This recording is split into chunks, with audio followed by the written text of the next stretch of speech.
శివలింగం కింద నది ప్రవహించే ఆలయం గురించి తెలుసుకుందాం.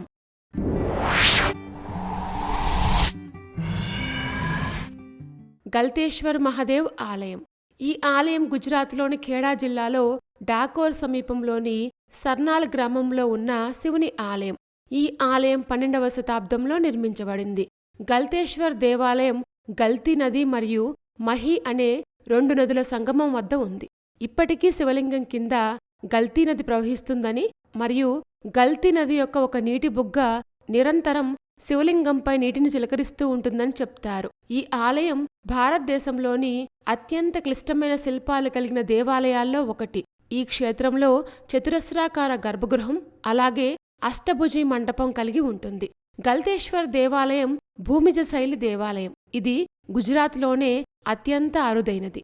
మాల్వా పాలనలో ఉన్న ప్రాంతాల్లో భూమిజ శైలి ప్రసిద్ధ శైలి. ఈ ఆలయం అరుదైన అష్టభద్ర లేదా అష్టశాల ప్రణాళిక భూమిజ దేవాలయం.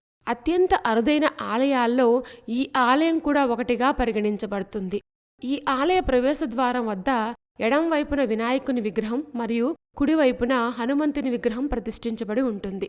గర్భగృహ మందిరం మంటపం యొక్క స్థాయికి దిగువ భాగంలో ఉంటుంది. వెలుపల నుండి ఈ మందిరం వృత్తాకారంలో 24 అడుగుల వ్యాసంతో అనేక అంచనాలు మరియు విరామాలతో కూడి ఉంటుంది. 8 దిక్కుల్లో సంరక్షక దేవతలైన దిక్పాలకుల చిత్రాలతో 7 గూళ్లు ఉన్నాయి. పూజామందిరం యొక్క ముందు గోడ అలంకారాలు మరియు వివిధ రకాలైన శివుని రూపాలతో చెక్కబడి అద్భుతంగా ఉంటుంది.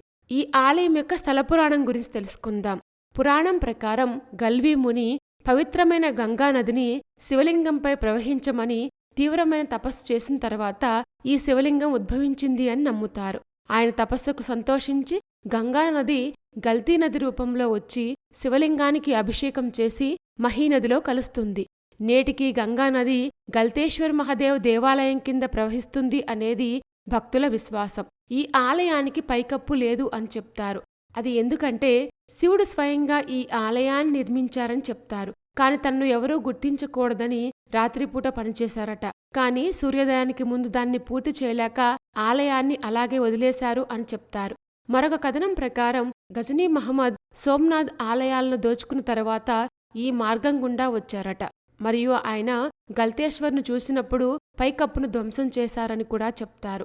గల్తీ నది మరియు మహీసాగర్ నది సంగమం వద్ద భక్తులు పవిత్ర స్నానాలు చేస్తారు. ప్రత్యేకించి శివరాత్రి, శ్రావణమాసం మరియు చతుర్మాసాల్లో వేలాది మంది భక్తులు ఇక్కడికి వచ్చి పుణ్యస్నానాలను ఆచరిస్తారు. ఈ అద్భుతమైన ఆలయం డాకోర్ నుంచి సుమారు 16 కిలోమీటర్ల దూరంలో ఉంటుంది. శివలింగం కింద గల్తీ నది ప్రవహించే ఆలయం చాలా ఇంట్రెస్టింగ్గా ఉంది కదూ. ఇలాంటి మరిన్ని విశేషాల కోసం మా ఛానల్ సబ్స్క్రైబ్ చేసుకోండి.